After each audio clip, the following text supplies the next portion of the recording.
PP, and glass fiber reinforced 30% TPE. I do not, however, see any Confederation of Rabbis labels for safe snacking. Not that I have a conspiratorial bent in my body, well, beyond that one, but you know, when you see some Mexican hot sauce and you're safe snacking by enjoying some mitzvahs at the same time, or a mitzvah, one of the 613 of them anyway, well, it's kind of nice to know at least somebody's looking at that. Somebody's performing their rabbinical duties to make sure that, you know, this is all, well, kosher. You know, as a lapsed misanthrope myself, I hate people in general, but I love individuals. Well, I strongly like individuals. As a boring white guy, I can say this. The interesting cultures of humanity. I mean, what is with the Hasidics and those goofy looking curls? What is with that? So I looked it up. It's called a mitzvah and it's in the Bible. God, actually, this is one of the few religions in the entire planet. Allow me some disbursement here. That God actually came down and gave the Torah directly to his chosen people. That's amazing to me. And one of the mitzvahs, not a commandment, but just sort of a rule. And it's fascinating because you don't have to do all the rules. The more mitzvahs you do, the harder your life is and the closer you get to God. So these curls, these goofy looking curls, I thought were goofy. Okay, hold on. Turns out that you're not supposed to you're supposed to leave your beard hairs unshorn. So the reason they got the curls is because they don't want to mistake a head hair for a beard hair. So just to err on the side of safety, they let the close to the beard hair, they just let it grow. Frankly, that's fucking badass. I'll let you know as my conversion to Judaism continues. They only took a 1/4 inch off, but I'm already halfway there. Somebody maybe can help me with these terminals. It looks to be plated with copper, or a very thin mote of copper. It's got that distinct copper-esque, but it's probably a nickel terminal. Possibly with if I could get you to frame it, there you go, possibly with a light dusting of copper electrode. Interesting anyway, I haven't seen that kind of finish on there. They twisted up this quad-axial pair for the balancing circuit and the heat and so forth into the brain boxery. No dearth of elastic on there, must have been a sale. And onto an interlock switch, little micro switch, prevents you from actuating the trigger so as not to lop too much of her off. Tools and dick jokes, man. Tools and dick jokes. Here's an interesting artifact of design groupthink. No, design engineering think. Here we have the interlock micro switch, and here we have the trigger micro switch, both micro switches, and that's consequently why there is no speed control, because there is nothing to feed back the position of this other than horn and ORF, and that's why it only actuates when this is fully depressed. It doesn't go slower, it doesn't go faster. There's more interlocks on here than a Glock, but what you can see is these micro switches feed into the brain box. Wires all the way through, but really, if I were to do this, if I were to make this at home, and you too, you would wire these in series, and then if both of them are closed, then it ain't gonna chooch. But in this case, the microcontroller is checking to make sure that not only this changes state, but also this changes state. More complexity for why? Now the gearbox assembly, all metal casement, die cast aluminum. Looks like a nice die casting as well. Oh, that's a flywheel is what that is. So that's the flywheel housing. Aha. To help you along. Feeds through a gearbox. That's interesting. Oh, wow. So they've got location pins in there, but they don't go through holes. They go through slots so you can actually pull it off. That's interesting. I've not seen that before. Normally you see the pins. I don't even know if you're in frame. Hey, wonders never cease. Normally that would lock right in. But I guess what you're relying on here is the location of these screws so it can't weeble wobble around axially. Yeah. For ease of assembly. There's a motor, nothing special.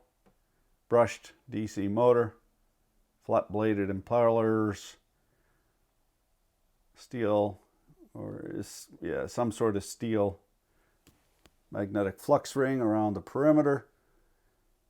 Some nylon 6/6 adhered or fastened from the inside to the front of the motor housing. Little pinion gear, thrust washer. Bob's your auntie. Oh, fascinating. Okay. Here's the casement. Now, normally in a drill motor, we see these are in stages. That's because we want different gear ratios so we get speed reductions. In this case, we only want the one torque cue. Lots. That appears to be two-stage. Well, fine. Yeah, two-stage. And then inputs into a spiral bevel gear set, which outputs on a quite beefy pinion. That pinion runs on the segment gear, just the segment, and it chooches to and fro. The reason it can do that because there's a neodymium magnet in there, what actuates on a Hall effect sensor. This Hall effect sensor, as the magnet wipes past it, it changes, well, the Hall effect sensor detects that change in magnetic fields, sends that to the brain box, and the brain box says, oh, I'm at the end of travel. Oh, I got to go back to the start of travel. Hey, we're going to get her back together, see if she's the cock for Dolly, or in this case, for this old Tony. Hey, don't judge. We'll get her back together. I want to tell you a story about while I get it back together. Not long into our marriage, I got into the Second World War, as men of a certain age are wont to do. Thing is, Baby Doll is a student of human suffering. That's probably why she married me. But she was also very interested in the trials and tribulations of people who had been through Mauthausen and Auschwitz. And it really fascinated her, that horrible stage of human history. Of course, the Holocaust, well, even that word is a very loaded word, because if you look up the etymology of Holocaust, it's quite disconcerting. I don't know who decided to call it the Holocaust. Etymology. Man, people mix that up, really bug me. Far for me to judge. It's not part of the purview of this one. But we were researching, and I was into this golem idea, the golem of Czech Republic, Prague.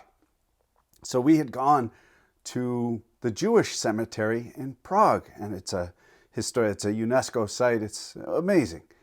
But here's my bias showing. We get to the door and I pay our 15 euros to get in, for the each of us. And then the men get set aside and we have to wear head coverings. Of course, I wasn't wearing a ball cap or anything because I'm in Europe. You don't dress like a toddler in Europe. You can do that in your home country, not in other countries. So I was properly attired with button up, and the wife was properly attired as well. We're conscientious about that sort of thing. They make me pay for a yarmulke,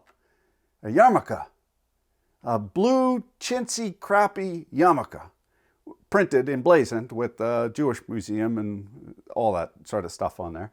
And I thought to myself, I think it was almost 5 euros at the time, quite dear. I thought to myself, for what it was, I thought to myself, wow, this is a fucking bad look. I kind of had a rueful chuckle to myself, but okay. Go through the museum and see all the things there are to see, and do a little solemnity together and think about the human condition. But at least I have a souvenir what I paid for and I wore, and in this yarmulke. Get to the end where you're going out. Well, the son of a bleaches, they make you give back the yarmulke. Well, they're not going to reuse them. They're just cheap paper. Why would you take it back? I want to take it home with me as a souvenir. Can't. But I paid for it. No, you rented it. Oh, I'm telling you, I don't like the look of this at all. And then years later, I come to realize, unfortunately, the world we live in, they have to do that.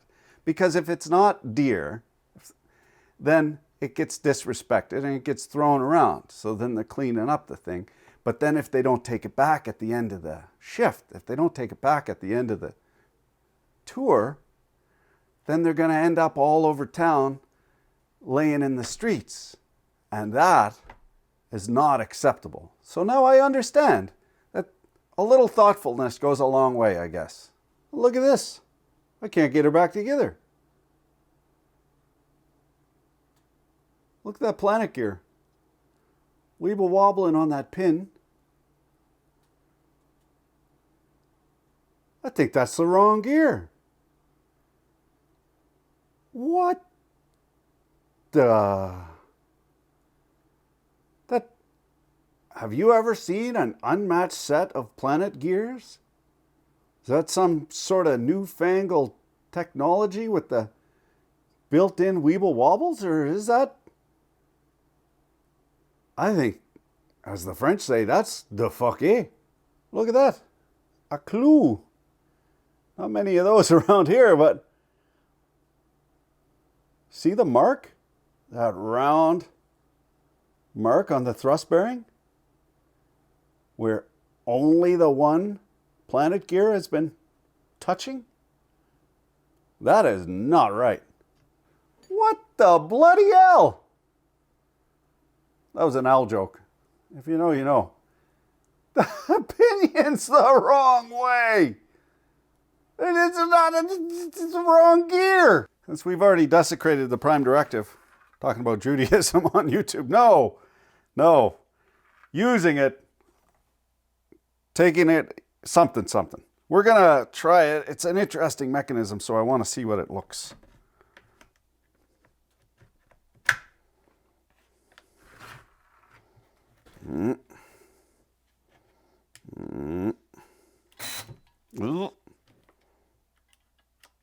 Uh-oh.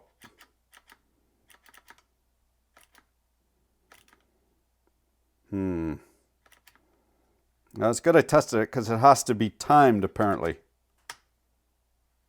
Oh, and you also have to be smarter than the tool.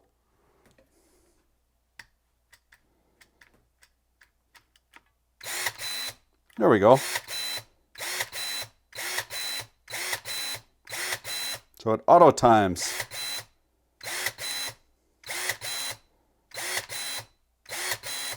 It's interesting how it flip-flops. That is, it opens, it closes, and it opens automatically.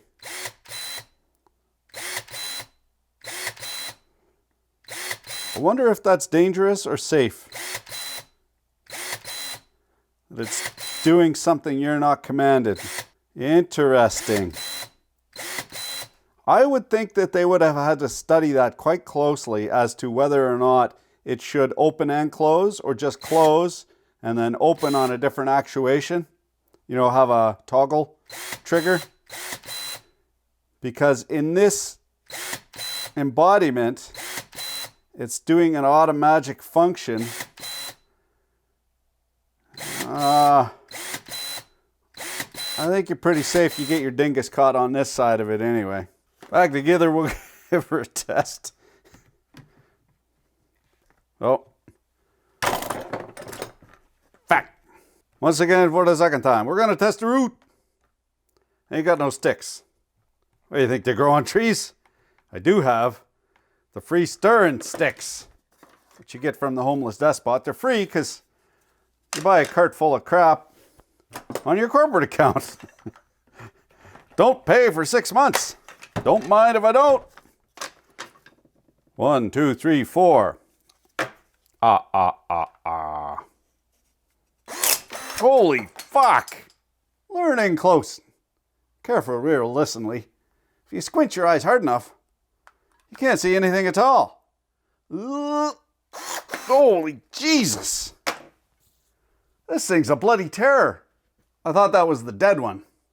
Son of a... This thing's so bloody fast, you gotta kind of commit.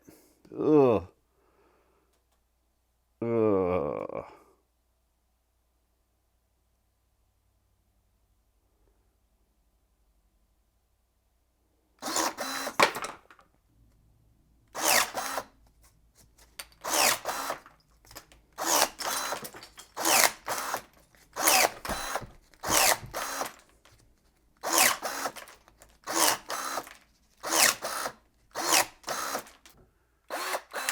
There you have it, the Brissomatic 9000. This thing's a killer machine.